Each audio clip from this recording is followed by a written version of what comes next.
ಮುರೇಗಾರ್ ಗ್ರಾಮದ ರಸ್ತೆ ಅಭಿವೃದ್ಧಿ ಕಾಮಗಾರಿಗೆ ಶಾಸಕರ ನಿಧಿಯಿಂದ ಮಂಜೂರಾದ ಲಕ್ಷಾಂತರ ರೂಪಾಯಿ ಅನುದಾನ ಗುತ್ತಿಗೆದಾರರ ನಿಷ್ಕಾಳಜಿಯಿಂದಾಗಿ ವ್ಯರ್ಥವಾಗುತ್ತಿದ್ದು, ಶಾಸಕರು ಕೂಡಲೇ ಕಾಮಗಾರಿ ನಿಲ್ಲಿಸಿ ಸೂಕ್ತ ಸ್ಥಳದಲ್ಲಿ ರಸ್ತೆ ನಿರ್ಮಿಸಲು ಸೂಚಿಸಬೇಕೆನ್ನುವ ಆಗ್ರಹ ಮುರೇಗಾರ್ ಗ್ರಾಮಸ್ಥರಿಂದ ಕೇಳಿಬಂದಿದೆ.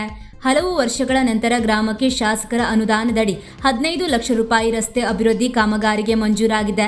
ಆದರೆ ಮಂಜೂರಾದ ಹಣವನ್ನು ತೀರಾ ಕಡಿಮೆ ಜನ ಸಂಚಾರ ಇರುವ ಮುರೇಗಾರ್ ಮುದ್ದಿನಪಾಲ್ ರಸ್ತೆ ಅಭಿವೃದ್ಧಿಗೆ ಬಳಕೆ ಮಾಡಲಾಗುತ್ತಿದೆ.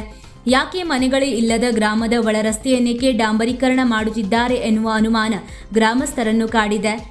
ಮುರೇಗಾರ್ ಗ್ರಾಮಕ್ಕೆ 2 ಸಂಪರ್ಕ ರಸ್ತೆಗಳಿದ್ದು, ಮುದ್ದಿನಪಾಲ್ ಮುರೇಗಾರ್ ರಸ್ತೆಗಿಂತ ಸಾಲ್ಕಣಿ ಮುರೇಗಾರ್ ರಸ್ತೆ ಹೆಚ್ಚು ಜನ ಬಳಕೆಯ ಮುಖ್ಯ ರಸ್ತೆಯಾಗಿದೆ. 4 ಕಿಲೋಮೀಟರ್ ಇರುವ ಈ ರಸ್ತೆಗೆ ಈಗಾಗಲೇ 2 ಕಿಲೋಮೀಟರ್ ಡಾಂಬರೀಕರಣವಾಗಿದೆ. ಈಗಾಗಲೇ ಸಂಪೂರ್ಣ ಮೆಟ್ಲಿಂಗ್ ಆಗಿರುವ ಈ ರಸ್ತೆಯನ್ನು ಬಿಟ್ಟು ಯಾವುದೋ ಅಪ್ರಯೋಜಕ ರಸ್ತೆ ಅಭಿವೃದ್ಧಿಗೆ ಹಣ ವಿನಿಯೋಗಿಸುತ್ತಿರುವುದು ಗ್ರಾಮಸ್ಥರ ಬೇಸರಕ್ಕೆ ಕಾರಣವಾಗಿದೆ. ಶಾಸಕರ ಅನುದಾನದಲ್ಲಿ ಗ್ರಾಮದ ರಸ್ತೆ ಅಭಿವೃದ್ಧಿಗೆಂದು 15 ಲಕ್ಷ ರೂಪಾಯಿ ಮಂಜೂರಾಗಿರುವುದು ಸಂತೋಷದ ಸಂಗತಿಯೇ.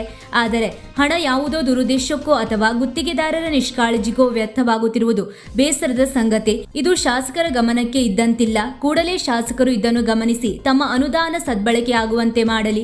ಹಾಲಿ ಆರಂಭವಾದ ಕಾಮಗಾರಿಯನ್ನು ನಿಲ್ಲಿಸಿ ಸೂಕ್ತ ಸ್ಥಳದಲ್ಲೇ ರಸ್ತೆ ಅಭಿವೃದ್ಧಿ ಮಾಡುವಂತೆ ಗುತ್ತಿಗೆದಾರರಿಗೆ ಸೂಚಿಸಲಿ ಎಂದು ಸ್ಥಳೀಯರು ಒತ್ತಾಯಿಸಿದ್ದಾರೆ. ವೀಕ್ಷಕ ಮಹಾಪ್ರಭುಗಳೇ, ನಮ್ಮ ಚಾನಲ್ ಅನ್ನು ಸಬ್ಸ್ಕ್ರೈಬ್ ಮಾಡಿ, ಶೇರ್ ಮಾಡಿ, ಪ್ರೋತ್ಸಾಹಿಸಿ.